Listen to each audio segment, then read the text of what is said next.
Welcome to the session. In this session, we are going to discuss about some topics along with the programs. So in this session, I am going to calculate the total by runtime giving the input. So input validation, string comparison, and type conversions. Okay. So first, calculating a running a total. For example, if you take some input, so to calculate the running total, if you take it as a 1, first you are going to give input as 1. So it retrieves the output 1. So after that, you are going to give input as 2. This 2 is going to be added with this previous existing value and output will become 3. Again it asks input. For example, again I provide 3 as input. It will add to the previous value 3. That means 7, previous value is 3. 7 is the new value provided by me. 7 plus 3, now it's become 10. Again I am giving input 2. 2 is my given value. Previous existing value is 10. So that's why my new output is 12. Like this, you are going to continue this process up to you have to give word exit. Okay, first I am giving value 1. So that is my output. After that, again it asks some input. I give input as 2. It's going to be add with the previous value. Now it becomes 3. Again it asks input. It is 7. It generates output 10. Again it asks one more input. Add with that input and retrieves 12. Finally, I print exit. It is going to be stop the process. So how to write a code for this is that I am taking a total equals to 0. So I said no need to write int or anything, no need to write any data type here. So you simply give total equals to 0. Here true, that means true means already I discussed on previous lectures. So if you give true here, you must use a break statement. Otherwise, you again check the syntax while I am writing true. After that, we have indentation mark. So let us see. I am taking a variable answer. So let us see. So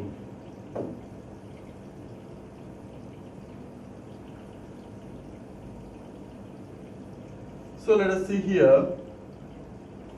I am taking a variable answer.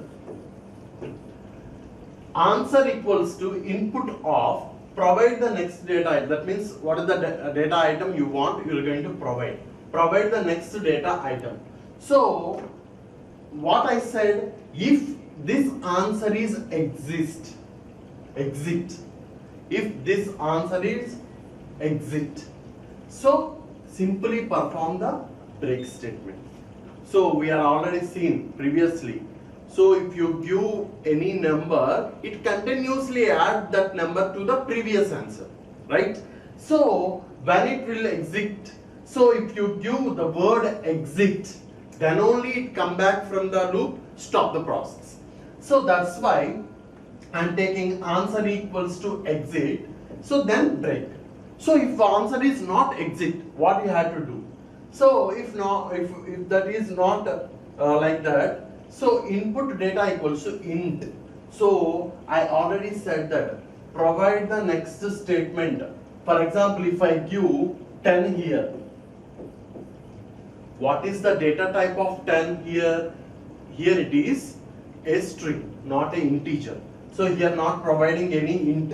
If you write int here, automatically it converts it into the numeric data type. Now it is not a numeric, it is a string. So that's why here in this step I convert it into the I convert it into the int. Why not here you are going to write the int? So this input is not a always numeric. So some cases you have to give input as exit, right? You have to give input as exit. So if the input is exit, then only it going to be perform the break statement. So that's why I'm not giving int here. I'm going to take int here. So here what I done, total equals to total plus input data. So this is the input data. You are going to add this input data here. So to the total. So I'm just finally I'm printing this statement. Finally I'm printing this statement. So and finally I print the total. That means final total. That means total value after finishing of this task. Okay. So let us see how we are going to perform this with step by step. Let us see. Okay. First, it asks provide the next statement, the next data item. Now I am giving my item is 2. Provide the next data item, that is 2. That 2 is stored in answer. What is the data type of 2? Here it is a string, not a integer. So now answer is true. If answer equals to exist, that means what is answer? Answer is 2. 2 is exit. No. So 2 is not exit. That's why it doesn't go to the statement if. So this part is the if block. So actually here some indentation is there. So here in this data you are going to take input data equals to int of answer. What is int? Int is 2. You are converted into the integer. Okay, that is stored here. Input data. So now total. What is total? Total is 0. 0 plus what is input data? Input data is 2. That means 2. Now total contains 2. Total contains 2. Right? So previously total contains 0. You are taken. Okay. Next, it just prints input data running total, which is input data is 2 and total is also 2. Okay. Next, what happened? The loop again turns. Again it asks provide the next data item, which is, for example, I am taking 3. Now my answer is 3. My answer is 3. If 3 is equals to exit, again false. Come here. Input data equals to int of 3. Answer again it is a string. That's why I am taking it, convert into the integer. Convert it into the integer. Next, total equals to total plus input. What total contains now? Total contains 2, not 0. So it contains already 2. 2 plus new input is 3. That's why now total is 5. Stored 5. So here it's very clear to observe that now total is 2. Now total is 2 plus now given input is 3. Okay, given input is 3. Now 5. 5 is stored here. Again, just print that input data is input given data is 3 and running total is 5. Okay. Next, again go to the loop. Again it asks provide next data item, which is equals to 1 for suppose. Okay. Again 1 equals to exit, false. Come here. Input data equals to int of, so 1 here. Now I am taking. So this 1 is converted into the integer.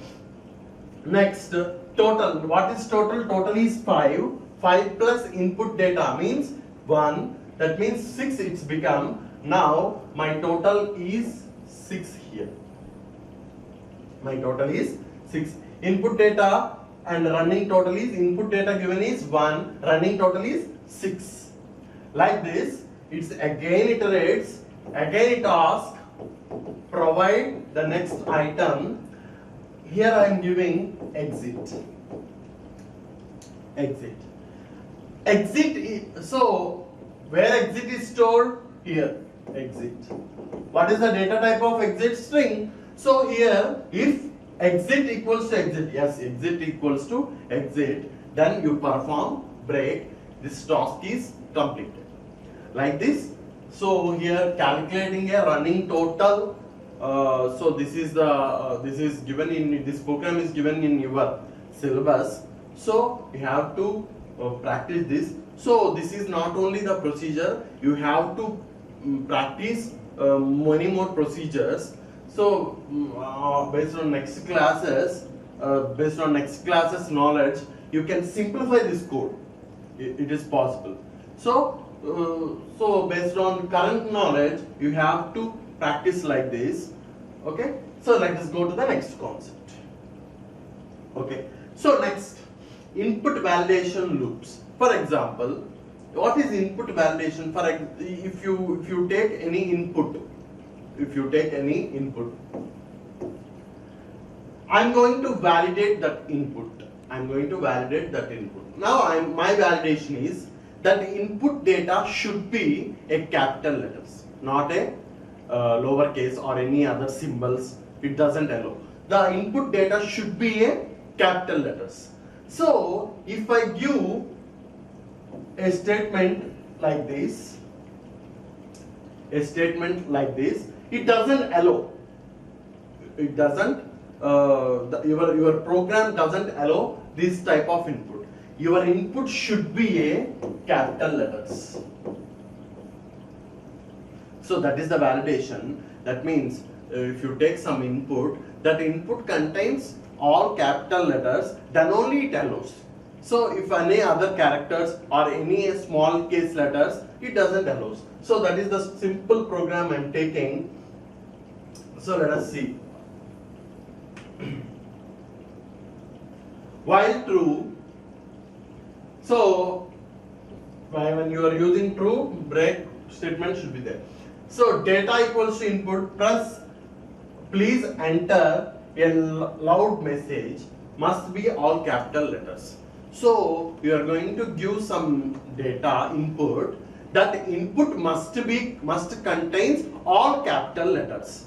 So if here I am just observe this statement, because of this statement only I am discussing this concept. Here I am using a statement, if not data is upper.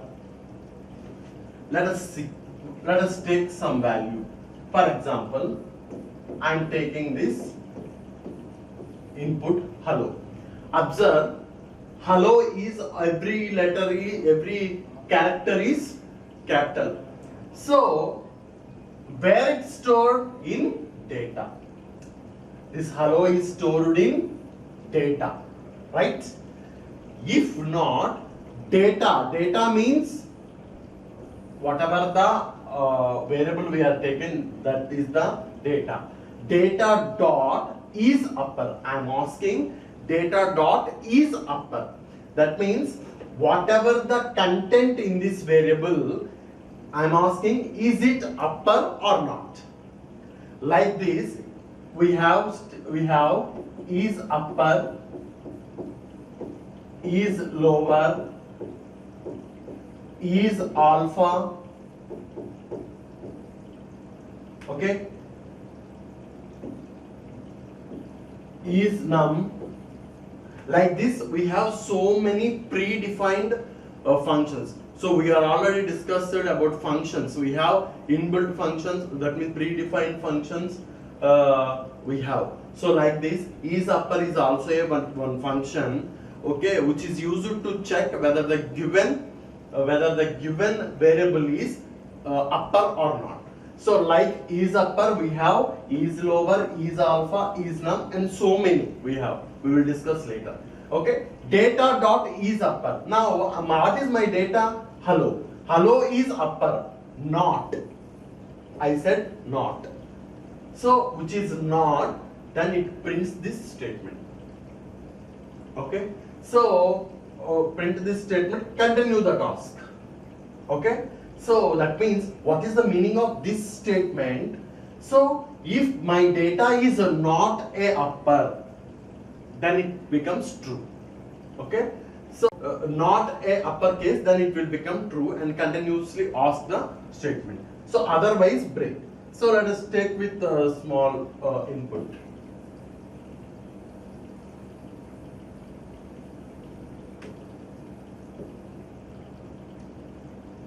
Okay, now I'm taking input A, B, C. Please enter.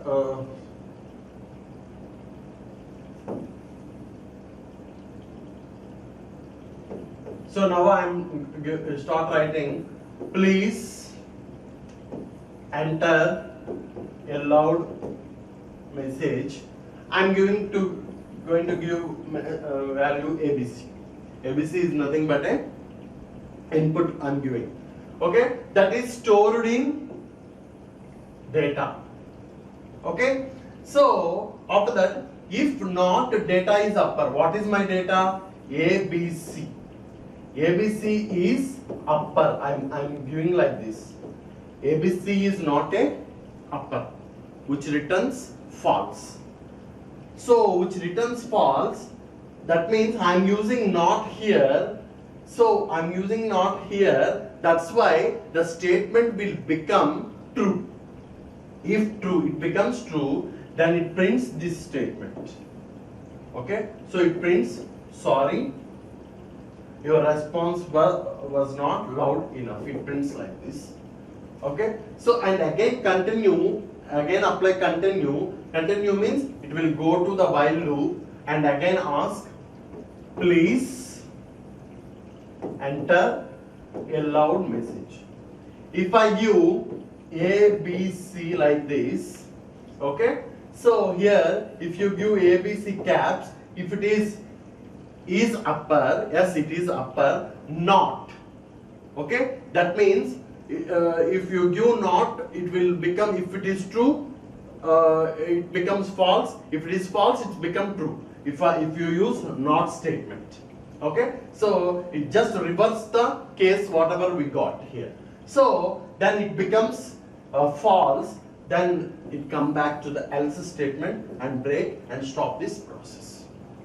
Okay, so this is the simple input validation. Like this, you have to validate your any kind of data. For example, I'm giving a task to you. For example, I'm going to set my password. That password contains uppercase letter, lowercase letter, and a numeric word, and one symbol. And @ symbol must be there. @ symbol. Okay. Then only it allows to set your password. So that means your task now is to write a program to set a password that contains, that password must contains uppercase letter, lowercase letter, and next special symbols and @ symbol and numeric word. So you have to set the password with this. That is also a validation, right? And this is the one program, and also one more program I'm given. We are going to check whether the given phone number is correct or not. What is the basic thing to check the phone number? That means phone number must contains 10 digits, 10 numeric contents. So numeric values. So you have to check whether the given phone number contains 10 numbers or not. You have to check that one. That is the second validation. You have to validate different things like this. So many things we have. Next important concept, string comparison. String comparison. What is string comparison? So we are already discussed operators, relational operators, So many. That means what is relational operators? Double equals to, not equals to, greater than or equals to, less than or equals to. Like this, so many we have. Greater than, less than, we have. Like this, these relational operators work for numerical contents. Now, like this, we use numerical operators for strings also. So that is nothing but string comparison, which is used to compare two strings. Let us see one by one. I am using a statement print Tim. Tim is a string and Ty is also a string. Here I have two strings, Tim and Ty. Both are two strings, Tim and Ty. If both are equal, it simply checks whether the first, for example, I am taking string 1, which is equals to Tim, and string 2, which is equals to Ty. I want to set str1 equals to str2. I want to check this statement. What is str1? str1 is Tim. What is str2? It is Ty. Okay? Tim equals to Ty. It is false. Okay? So then it gives a output as false. Okay? So like this, we have one more statement.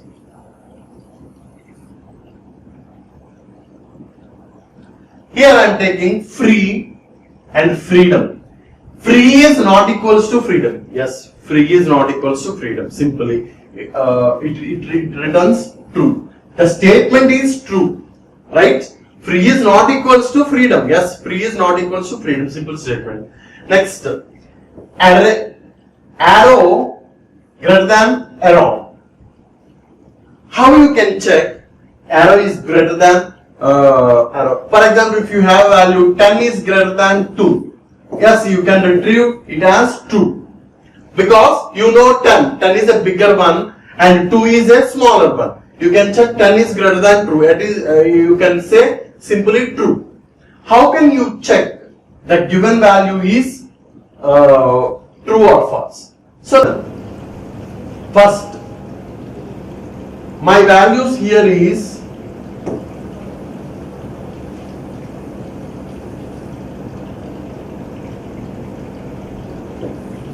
arrow.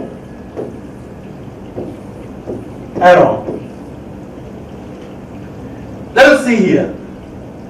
First, my character is A and A in both two sides. Okay, so no issues with this. You can't check based on first character. Next, again check the second character. R and R. No, both are same. You can't check which is the biggest one. Next, R and O. So as per alphabetical order, if you write alphabetical order, so like A, B, C, D,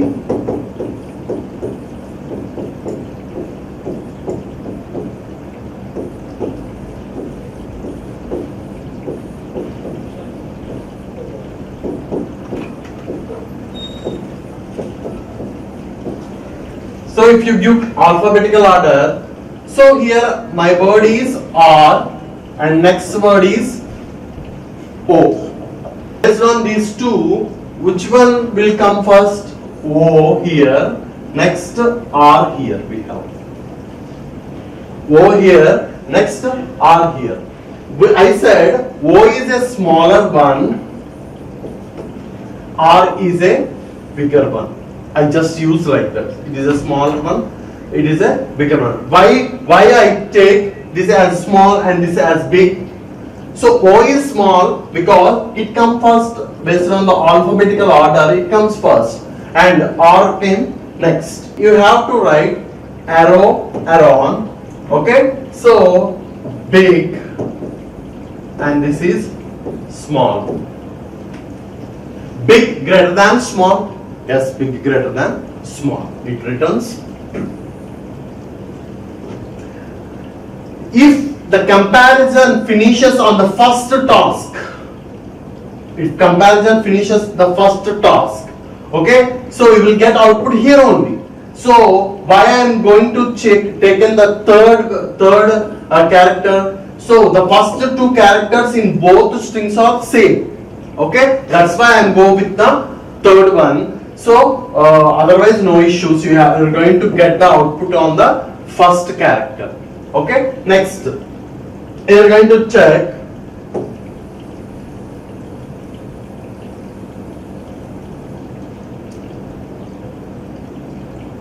right, R-I-G-H-T, right, left. Next, let us see these two R and L. R, which are here. Next, you have L here. So L is small and R is big. Why L small? L came first, R came next. Okay, right is big. Big is greater than or equals to small. Yes, big is greater than or equals to small. True. Okay, like this, teeth. You have to check teeth. Here we have three characters, teeth and T. So less than symbol going to be used. So yellow and fellow, which returns false. Okay, so here we have string which is greater than null, as string is greater than null, which returns true statement. Okay, like this you are going to compare the strings. So based on the character, dictionary character, task. Okay, thank you. Next important concept, type conversion. Type conversions, we have two types of type conversions, implicit and explicit. So this type conversion, before going to discuss this, the process of converting the value of one data type to another data type is called type conversion. So type conversion means, suppose if you have a data type integer, you are going to forcefully convert it into the another data type is called type conversion. Okay, so based on our need we are going to convert it. So we have two types, implicit and explicit type conversions. Let us see first implicit type conversion. Implicit type conversions means I am going to take two variables 1, 2, 3 and 1.23, num int, num float, num int and num float, 123 and 1.23. Okay, here implicit type conversion means it is a task we are going to the Python automatically converts its data type. Okay, so here the compilers internally creates one data type. Here I am going to add these two. It is int and this is float. That means 123 plus 1.23. Okay, my output is 124.23, which is sent to num new, which means that what is the data type of num new? The data type of num new is going to be taken as Python automatically converts it into a float. So because 124.23 is the value you will get, so that is stored here. So how can you check your type, data type? You are going to use a keyword type. Type of that variable specifies the data type. For example, if you write type of what is the variable here? Num int. Type of num int. It says that what is the data type of this variable, either it is integer, float or anything. Okay, so it's going to be specified. So this is the implicit, and next go with the explicit. Explicit means the user can convert the data type. Okay, for example, here I am taking 123. Here I am taking a string. That's why I use represent in double quotes. So this is a string. Okay. Now here I just perform addition here in this step. Num int is 123 and plus num string is 456. Here it is a string. How can you add string with integer? It's not possible. That's why here user forcefully convert this string into a integer. So with the help of int of num string. That means it converts this 456 string as numerical word 456. Then it simply perform. If you simply perform 123 with 456, the addition is going to be done.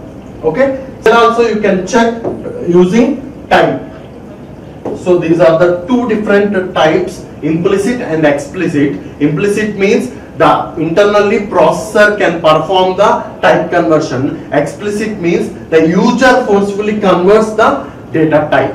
Okay, these are the two things we have. So to convert it into the integer, int we have. So for float, order, that means user to convert the character to integer. It converts the character. That means it says that if you say a, order of a is, it's going to be given 98 or 99 something value.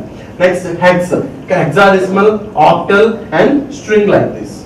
So this session we have discussed the concept calculating a running total, continuously giving the input up to the exit. Next input validations, string comparisons, so which is greater than or equals to, less than or equals to, and all those things, and type conversion, that means implicit and explicit type conversion.